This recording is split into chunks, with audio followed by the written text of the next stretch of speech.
Welcome to Safe Action. This is the Wise Defender podcast, and today we're talking about how you're not cool enough, your gear isn't cool enough, and your training isn't cool enough. But don't worry, we're here to help. All right. What we're actually talking about today is stop sacrificing good training or the right equipment for the sake of being cool. Here's what I mean. And this happens in military, it happens in law enforcement, but I would say it especially happens in the civilian space. You see something, you think it looks cool, and you're like, I want to do that. So you buy the gear, or so you go to the training, and it feels cool, it looks cool, it's a great way to impress your friends, but the question at the end of the day is, does it make you a better shooter? Does it make you a better protector? So that's what we're going to be talking about today. Just for clarity's sake, I'm not bashing on owning tactical equipment. I mean, obviously I own this stuff.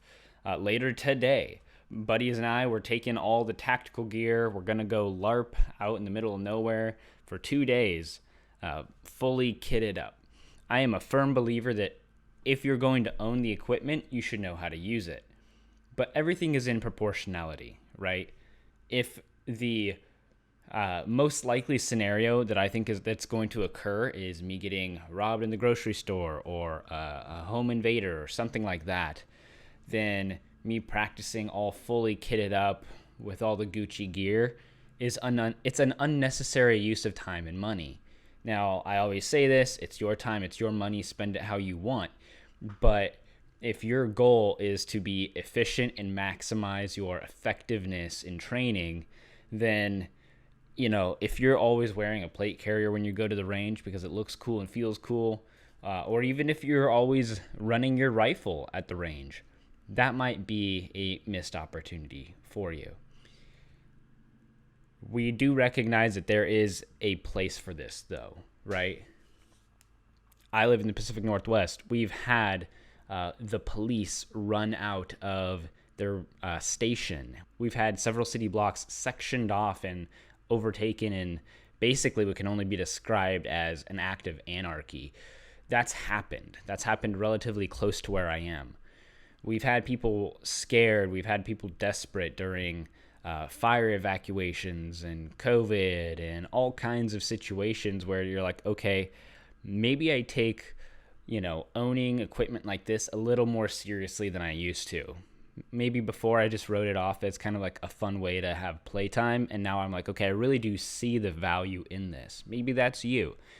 Maybe you're like, okay, I do want to own a rifle because I admit, yes, it's a superior defensive tool than a pistol. Pistols are great. They're easy to conceal. To some degree, they're easy to manipulate inside of small structures. But when it comes to round accountability, and effectiveness, it's hard to beat a quality rifle.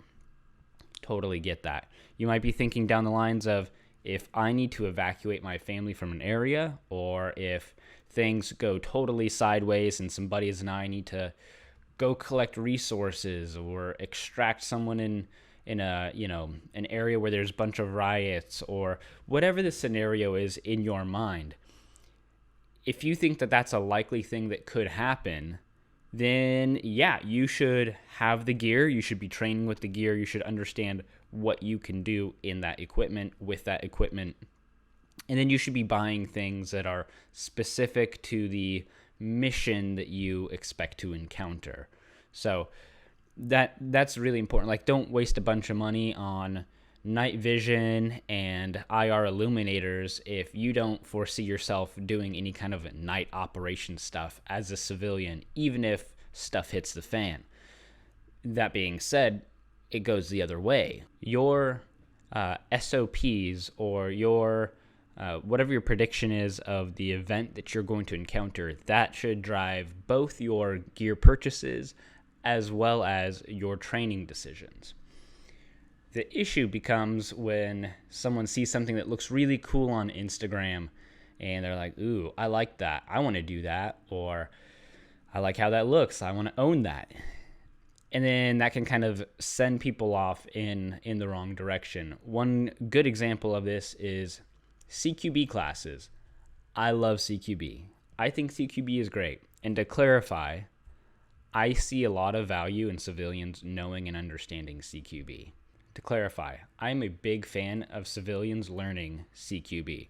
I think it's important, even without a gun, knowing, when you walk into a room, to be aware of the setup of a room and the corners and just visually alert and situationally aware. Taking CQB classes helps you with that. But then, of course, with the gun, understanding that there are ideal ways to enter into a space or work around an urban environment, and then there are more dangerous ways to do that. So I think it's valuable. But you do see a lot of civilians taking team CQB classes, and it just kind of makes you scratch your head a little, because you're like, does that make sense in your context, right? Like if you had buddies and you're like, hey man, if things go down, like here's our plan. The four of us are going to get together. We're going to go across town. We're going to go pick up John and his family. We're going to bring them to our property. We're going to hunker down here. Like there's some level of like, yeah, if your worst case scenario plan is to grab some buddies and do things together, I absolutely would recommend Team CQB, because we live in an urban environment, at least most of us do. So whether it's entering a building or exiting a building, or even just working around structures in general, there's a lot that you can learn by understanding a space and how to occupy that space, cover sectors, all that jazz. I'm not an expert in it, but I do see the value to some degree on a civilian level. But people get too sucked in. They get way too sucked in Team CQB, when either they're just kind of a lone ranger. They don't even have other people around them, and they're going and taking these classes, which again, your time, your money. Do what you want. And hey man, if that's just a fun way to spend a weekend, absolutely go for it. But in this conversation, we're specifically talking about things that you think are valuable to invest in so that you can become a better protector. Taking a Team CQB class with multiple guys who you regularly work and train together, and you can dry fire rep this stuff on your own. You can practice it on the range. You can hone these skills because, hey, someday in your community you may have to use them. That totally makes sense. Another side of that is, let's get a little more granular to, maybe you're like, dude, I'm into guns, but I'm not that hardcore. Let's make this more relevant for your average everyday home defender, right?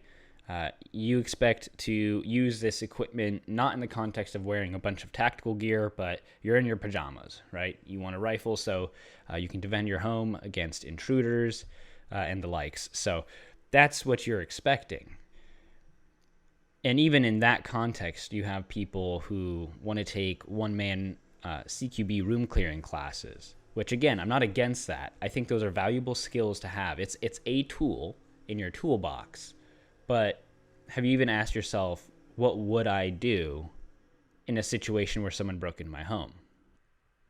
And maybe you're like, okay, it's just me and my wife. We're in the bedroom upstairs, and we hear a sound downstairs. It's like, okay, you're really going to risk it all going room by room and clearing it?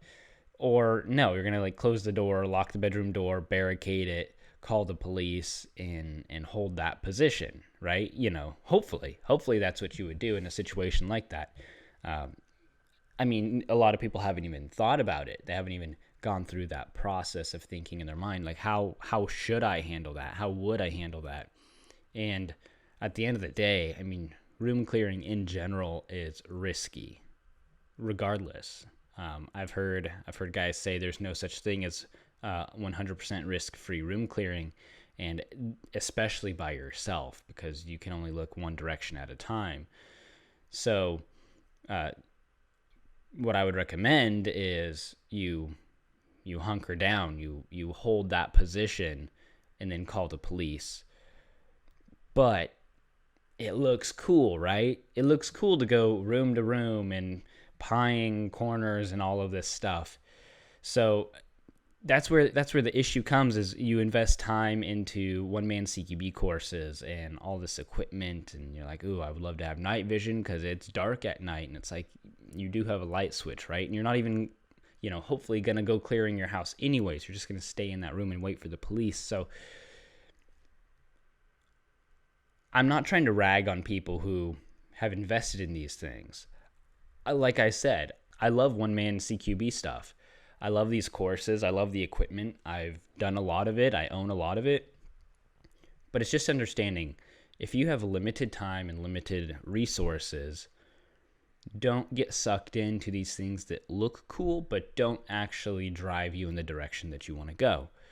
This also applies to gear. You see something that looks cool, looks flashy, it's a brand name, has all these features, but at the end of the day, what you need is a reliable firearm that can do the things that you need it to do. Like for me, will it work? Can I mount a red dot on it?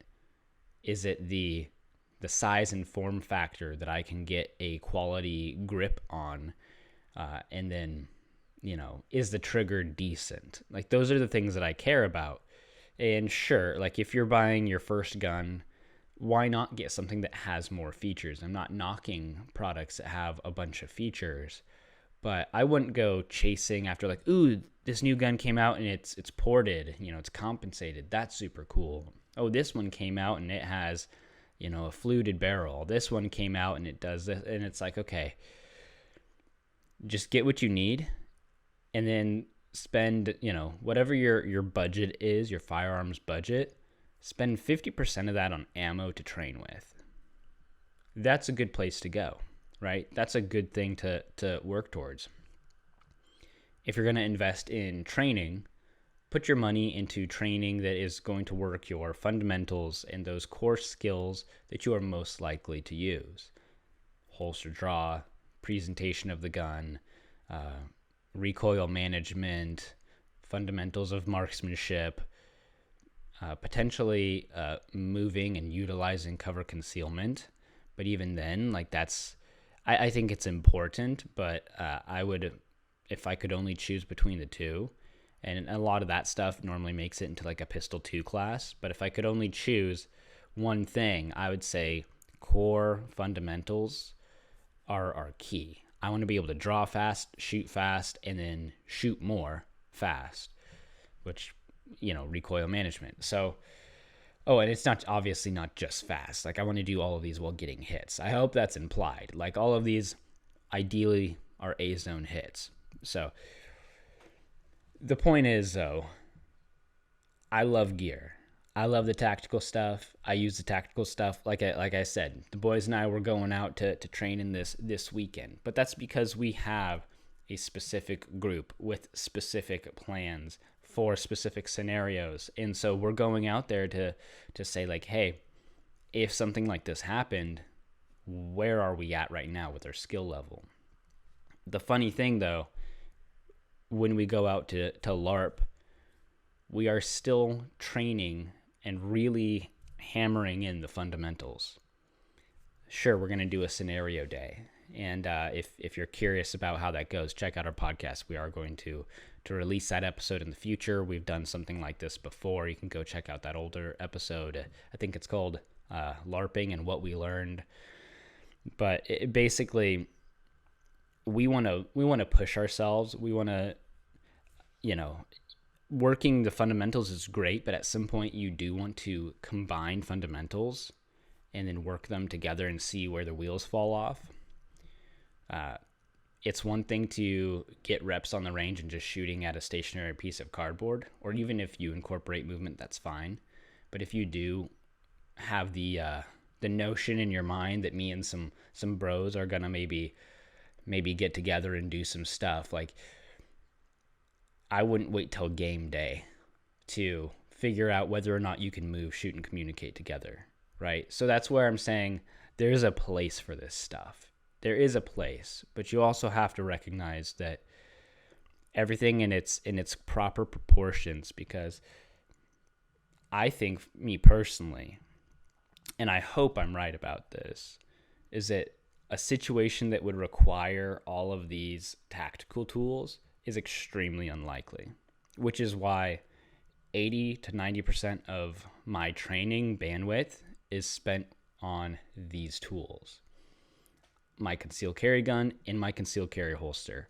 I rarely touch my outside the waistband holster anymore. I just don't have much use for it, because when am I going to be using that tool? I'm really not, right? I mean, unless, again, it's something like a spicy situation where I'm putting all the gear on. But if it's not that type of situation and I'm not going to some kind of like competition, I'm wearing my appendix holster and I'm drawing from that with this gun in it. So that's the gear that I spend the vast majority of my time with, doing what I anticipate I would need to do. Shoot quick, shoot accurately, shoot from a variety of distances, and then deliver follow-up shots quickly and accurately as well. And the thing that you'll realize too, if that's not how you've been spending your time, is that is honestly enough to preoccupy you. It really is. It's not easy, and it's a perishable skill. So you can get good at it, and then you can continue to get better and better and better if you keep working on it. So I wouldn't worry about getting bored with doing the civilian stuff. But even if it's in the civilian world, and you're looking at like really cool shiny guns, Cerakoted this, ported this, fluted that, expensive, like super expensive brand name stuff. I mean, again, buy what you want, but at the end of the day, if your purchasing decisions and your training decisions are being based off of, ooh, that looks cool. Ooh, I saw them do that and that was cool. Ooh, my friends would think I was cool if I owned this or did this. Then you're chasing after ghosts. Like it's never going to get you where you actually want to be. I mean, that's just how it goes. So I really don't want this to sound like I'm picking on anyone. I really don't. And I mean, maybe some of the tactical guys are like, man, he's poking at me. I mean, but this goes both ways, right? The tactical community, which I consider myself to be a part of. I mean, look at this. Look at everything here. There's not a single piece of wood on this table. I don't think. Everything is Kydex, polymer, and steel. So there's Picatinny on everything in this room. But this also goes for the traditional community, or FUDs, as they've endearingly become known. But same thing there, right? Are you going to spend a lot of money on a stainless steel 1911 that's engraved and has all this nice stuff on it, and you take it out to the range and you're like, this is a cool looking gun, but you can't hit much, or even if you can hit something, it takes you 2.5 minutes to do it, and then there's no such thing as a follow-up shot in your world. Like, where are we putting our money? Where are we investing our time? It's a conversation worth having if we take training seriously. If you're like, man, I'm getting into the training space, I want to take this seriously, don't get sucked into the cool stuff, because it's cool, but you have to ask yourself, is this just cool, or is it cool but also beneficial, right? Take this gun, for example. It's a cool gun, but I didn't buy it because it's cool. This gun had specific features that I wanted, and I compared this gun with, 5 other rifles that I thought had similar features. I actually got pretty nerdy about it. I made a spreadsheet. I gave different features certain values, and then had it calculate based off of how much I valued that thing, and gave it a unit of measurement. So it's like, okay, at the end of the day, the Mark 18 with all of its features and benefits and cons, this is a score that it gave me for that gun. And this gun versus the BRN 180 Gen 3, I think. And whatever, I went down a list of rifles and features and products and even how I would build it out. And at the end of it, this gun won, but it was all for very strategic reasons. So I'm not saying you have to get nerdy like that. And I'm also not saying that you can't just buy something because it's cool. I own guns that I bought because they're cool, but they spend most of the time in the safe. And when I go out to the range, especially since I take my skill development very seriously, I usually shoot one gun, and that's my carry gun. And if I shoot a second gun, it's my home defense rifle. And I was going to say if I shoot a third gun, but I really don't. Gone are, for me personally, are the days where I just bring out a bunch of guns and then just shoot a bunch of different types of firearms and just plink, right? And that's okay. I mean, it's fun. I still do enjoy it, but and you can enjoy it. If that's the only way that you interact with firearms, I'm not saying that you're wrong. Have a great time. But if you're saying my goal is skill building, then don't just take guns to the range that you think are cool. Take what you need. Take what is going to actually give you benefit.